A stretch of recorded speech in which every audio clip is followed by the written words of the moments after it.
Hello everyone. Welcome to the GOA colleges GS. मैं हूं doctor Krishnanand और आप देख रहे हैं हमारा एनसीईआरटी सीरीज हमारे channel the GOA colleges GS पे, जिस पे हम जनरल स्टडीज से रिलेटेड सारे टॉपिक्स करने वाले हैं। और हमने अभी एनसीईआरटी सीरीज शुरू कर दिया है। तो अगर आपने हमसे पहले वीडियोस नहीं देखी हमारे चैनल पे, तो आप जाके हमारे प्लेलिस्ट सेक्शन में देख सकते हैं कि अभी तक हमने कौन कौन सी वीडियोस की है। और अभी ज्योग्राफी का क्लास 12 का फंडामेंटल्स ऑफ ह्यूमन ज्योग्राफी से अभी हम चैप्टर नंबर 3 करने वाले हैं, जो कि है पॉपुलेशन कॉम्पोजिशन से। ध्यान रहे, ये पुराने सिलेबस का चैप्टर 3 है। नए सिलेबस में जिसमें रिवीजन किया गया है, ये चैप्टर को हटा दिया गया है। तो हम सारे पोर्शंस को कवर कर रहे हैं, क्योंकि ये पॉपुलेशन कॉम्पोजिशन जो चैप्टर है, ये बहुत ज़्यादा इंपॉर्टेंट होता है कॉम्पिटिटिव एग्जाम्स में। तो इसके लिए हम इसको भी इंक्लूड कर रहे हैं, और एज यूजुअल हम सारे चैप्टर्स को कवर करेंगे। और अगर आपने अभी तक हमारे चैनल को सब्सक्राइब नहीं किया, तो प्लीज़ डू सब्सक्राइब, और लोगों से ये वीडियोस को ज़्यादा से ज़्यादा शेयर भी ज़रूर करिए। और हम एज यूजुअल इन सारे सीरीज में जो वीडियोस बनाते हैं, उसमें एनसीईआरटीज को डिटेल्स में समझते हैं, समझाते हैं, और कम समय में अच्छा रिवीजन हो जाए, इस पर्पज से ये वीडियोस बनाते हैं। तो आशा करता हूँ कि आपको ये वीडियो अच्छा लगेगा। आखिरी तक ज़रूर देखिएगा। तो आइए सीखते हैं पॉपुलेशन कंपोजिशन के बारे में।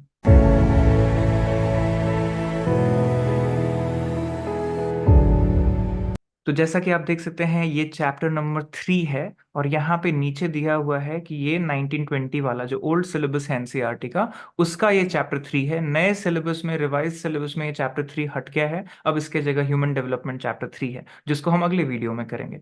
तो अभी पॉपुलेशन कॉम्पोजिशन जो है, ये हम इसलिए कर रहे हैं क्योंकि ये बहुत इंपॉर्टेंट टॉपिक है। इसको हमें कॉम्पिटिटिव एग्जाम के पर्पज से समझना जरूर चाहिए। तो अब बात उठती है कि अगर आपने पहले वीडियो देखा, जिसमें हमने पॉपुलेशन डायनामिक्स की बात की, डिस्ट्रीब्यूशन की, डेंसिटी की, तो उसी तरीके से कॉम्पोजिशन भी उतना ही महत्वपूर्ण है। क्यों है? क्योंकि अगर आपको कॉम्पोजिशन नहीं पता, अगर आपको सेक्स रेशियो नहीं पता, किस तरीके से जेंडर रेशियो, जेंडर डिस्पैरिटी है दुनिया में नहीं पता, और उसके अलावा अगर आप देखेंगे तो बहुत सारे डेवलपमेंटल पैरामीटर्स हैं जहाँ पे ये पॉपुलेशन कॉम्पोजिशन बहुत मैटर करता है। माइग्रेशन के साथ ये कॉम्पोजिशन बदल जाता है किसी जगह का। तो इसके लिए ये दुनिया में बहुत इंपॉर्टेंट है। स्पेशली जब आप ह्यूमन डेवलपमेंट पढ़ेंगे, तो पीछे के पैरामीटर्स को याद रखना पड़ेगा। तो इसके लिए आप देखेंगे कि यहाँ लिखा गया है कि people of any country are diverse in multiple respect. बहुत डाइवर्सिटी है दुनिया भर में, इंडिया में भी है।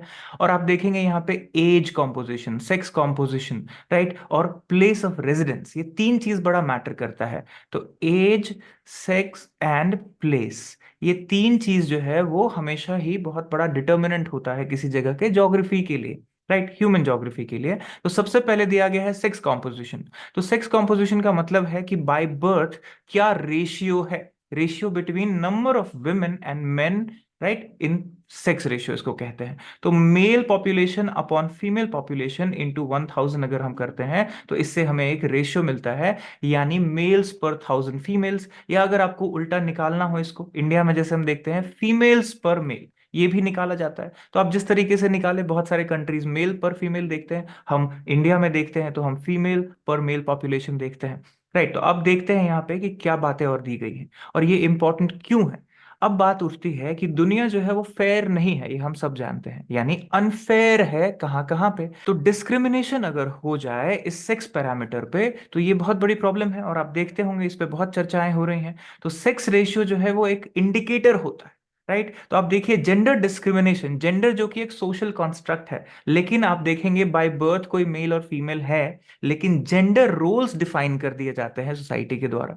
तो आप देखेंगे जेंडर डिस्क्रिमिनेशन एक पर्टिकुलर सेक्स के खिलाफ आपको कॉमनली दिखेगा। तो इसीलिए कहते हैं कि अनफेवरेबल टुवर्ड्स वुमेन, इसके लिए वुमेन राइट एक्टिविस्ट काम करते हैं, और हमारे पास वुमेन कमीशन भी है, और बहुत सारी चीजें आप देखते होंगे, सुनते होंगे। तो ये आप चीजें जब देखेंगे तो आपको समझ आएगा कि ये क्यों इंपॉर्टेंट पैरामीटर है, और इसके लिए पॉपुलेशन कॉम्पोजिशन को समझना बहुत जरूरी है हर किसी के लिए। तो आप देखेंगे कि आप यहां लिखा गया है, it could be that main might have migrated. हो सकता है किसी जगह पे अगर आप देखेंगे कि सिर्फ socio economic status of women जो है उस वो रीजन नहीं है यहाँ पे, बट हो सकता है माइग्रेशन ऑफ मेन आउटवर्ड्स, ये भी एक रीजन रहा है कई बार, कि आपको प्लेस ऑफ बर्थ पे वुमेन के साथ अगर कोई इश्यू है तो, राइट। तो अब देखिए यहां पे दिया गया है क्या, कि on an average world population reflects ratio of 102 males पर 100 फीमेल्स, यानी मेल पॉपुलेशन थोड़ा सा ज्यादा है अगर वर्ल्ड लेवल पे देखें। और हाईएस्ट सेक्स रेशियो आप देखेंगे कहां पे है, लैटविया में। अब लैटविया कहाँ है? तो आपको लिथुआनिया, लैटविया, ये जो कंट्री है, इनको बाल्टिक स्टेट्स कहते हैं, याद रहे, बाल्टिक स्टेट्स। तो बाल्टिक सी आप ढूंढ लीजिए और वर्ल्ड एटलस में, राइट, और आपको मिल जाएगा। तो आप नॉर्थ वेस्टर्न यूरोप में देखिए बाल्टिक सी। तो लैटविया जो है वहां पे 85 मेल्स पर 100 फीमेल्स हैं। वहीं कतर में अगर आप देखेंगे 311 मेल्स पर 100 फीमेल्स है। तो ये जो डायरेक्शंस आपको दिख रहा है, ये जो रेशियो दिख रहा है, ये बहुत कुछ बताता है, इसीलिए बहुत इंपॉर्टेंट इंडिकेटर है पॉपुलेशन, राइट। तो वर्ल्ड पैटर्न जो है आपको दिखाता है कि कौन सा एरिया कैसा है, डेवलप्ड रीजन्स में कैसा है, डेवलपिंग रीजन्स में कैसा है। तो ये क्लियर कट इंडिकेटर्स आपको देते हैं। तो sex ratio is favourable for females 139 countries of the world. अब sex ratio favourable to female कहाँ है? 139 कंट्री में। और रिमेनिंग 72 कंट्रीज जो है वर्ल्ड में, उसमें अभी आप देखेंगे कि यहाँ पे अभी भी अनफेवरेबल है, राइट। ये यूएन का डेटा है, यूनाइटेड नेशंस बताता है।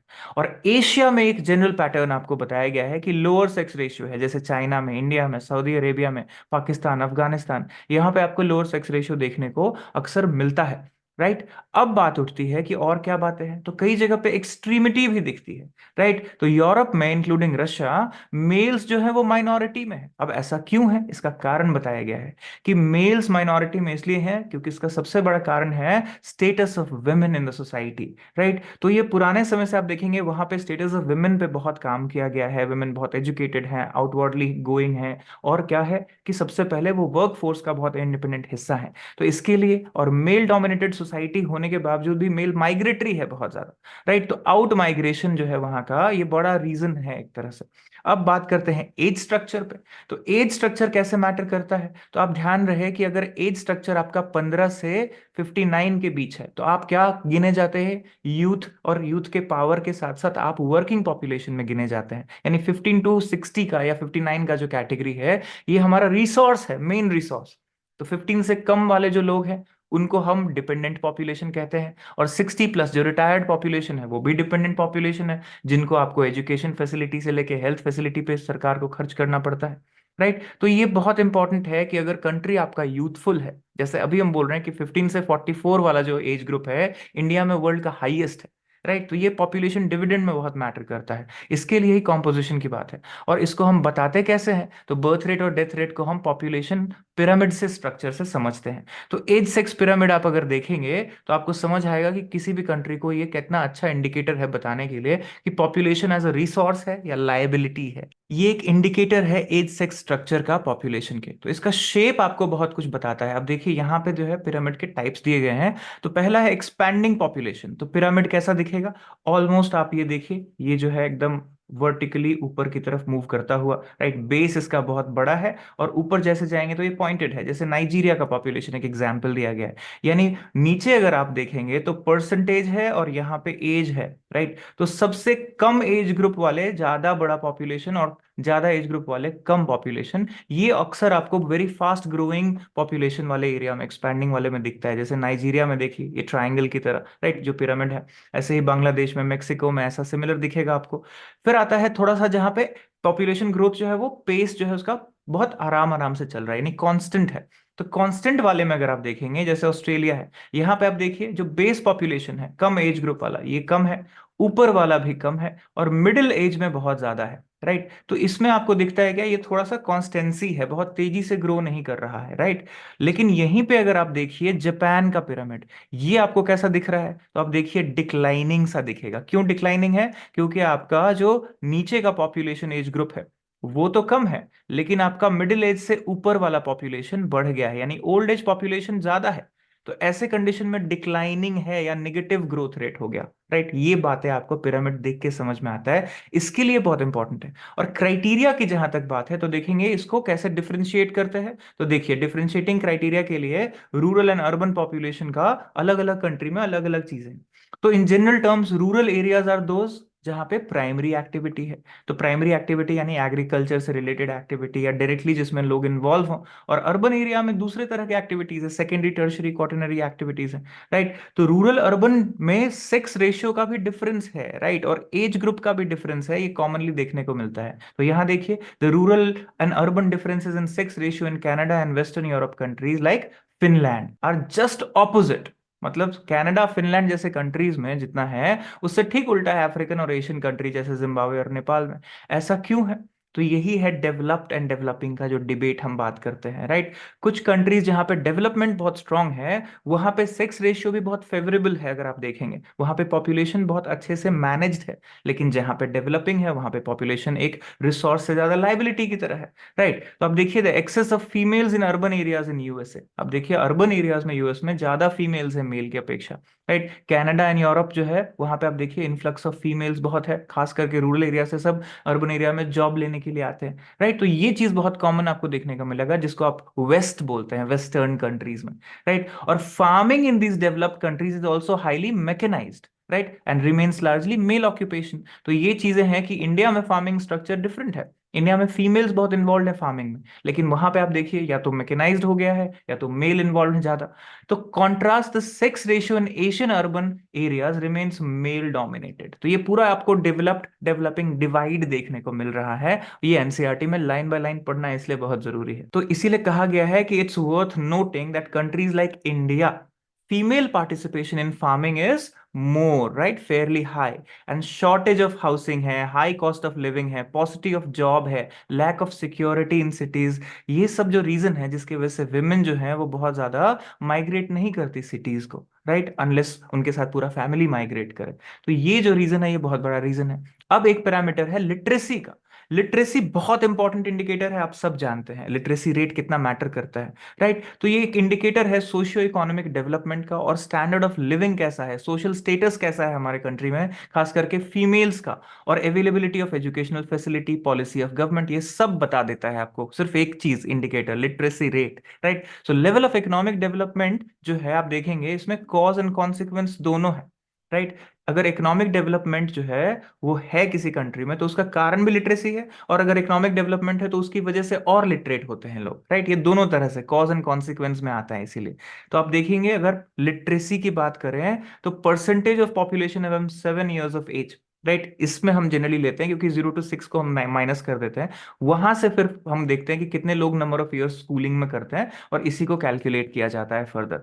तो ऑक्यूपेशनल स्ट्रक्चर पे आइए, अब देखिए 15 to 59 जो है वर्किंग पॉपुलेशन है, कहाँ पे काम करता है, तो एग्रीकल्चर फॉरेस्ट्री से लेके बाकी सारे में। अब यहाँ पे आप देखिए डेमोग्राफिक ईयरबुक 2015 का एक एग्जाम्पल है, तो रूरल अर्बन का कॉम्पोजिशन है फीमेल्स पर 1000 males. Zimbabwe, Canada, Brazil, Nepal, Finland, New Zealand, हर जगह पे आपको एक प्रॉपरली दिख रहा है कि कैसे चेंज आया है, राइट। अब बात करते हैं कि एग्रीकल्चर हो या फॉरेस्ट्री हो या फिशिंग माइनिंग एरियाज हो, प्राइमरी एक्टिविटीज हो, यहाँ पे किस तरीके से लोग इन्वॉल्व हैं। तो डेवलपिंग कंट्री में ज्यादा लोग इधर प्राइमरी सेक्टर में इन्वॉल्व हैं, वहीं डेवलप्ड कंट्री हो वहां पे रिसर्च में, इंफॉर्मेशन टेक्नोलॉजी में, राइट, क्विनरी क्वाटरनरी एक्टिविटीज में ज्यादा लोग इन्वॉल्व होते हैं। तो ये एक क्लियर कट डिस्टिंक्शन है पॉपुलेशन कॉम्पोजिशन का। तो डेवलप्ड और डेवलपिंग डिवाइड को बड़े अच्छे से आप समझ लीजिए, पढ़ लीजिए, क्योंकि ये बहुत सारे एग्जाम्स में आपको हेल्प करता है आंसर राइटिंग में, राइट। और इससे फर्दर जब हम ह्यूमन डेवलपमेंट पढ़ेंगे तो वहां पे और आपको नजर आएगा कि किसी भी कंट्री का ह्यूमन डेवलपमेंट में पॉपुलेशन का क्या रोल है, राइट, पॉपुलेशन कॉम्पोजिशन कितना मैटर करता है।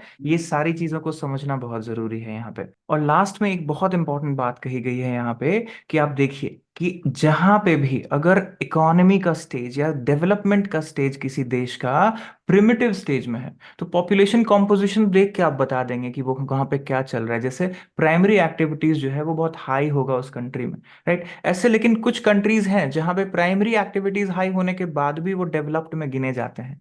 तो मैं आपको एक क्वेश्चन पूछ के छोड़ता हूँ कि आप बताइए ऐसे कौन से कंट्री हैं जो एग्रेरियन हैं लेकिन डेवलप्ड में आते हैं, और ऐसा क्यों हुआ है। तो जरा देखिए इसको। तो मैं आशा करता हूँ कि आपको ये वीडियो समझ आया होगा, अच्छा लगा होगा, और आप इससे जितने भी लर्निंग्स ले रहे हैं उससे अपने नोट्स बना सकते हैं, एग्जामिनेशन में हेल्प होगा। प्लस आप इन वीडियोस को ज़्यादा से ज़्यादा लोगों में शेयर ज़रूर करिए। अगर आपने लाइक प्रेस नहीं किया तो please do press like button, इससे हमारा आउटरीच बढ़ने में मदद मिलता है। तो आइए मिलते हैं अगले वीडियो में ह्यूमन डेवलपमेंट के साथ।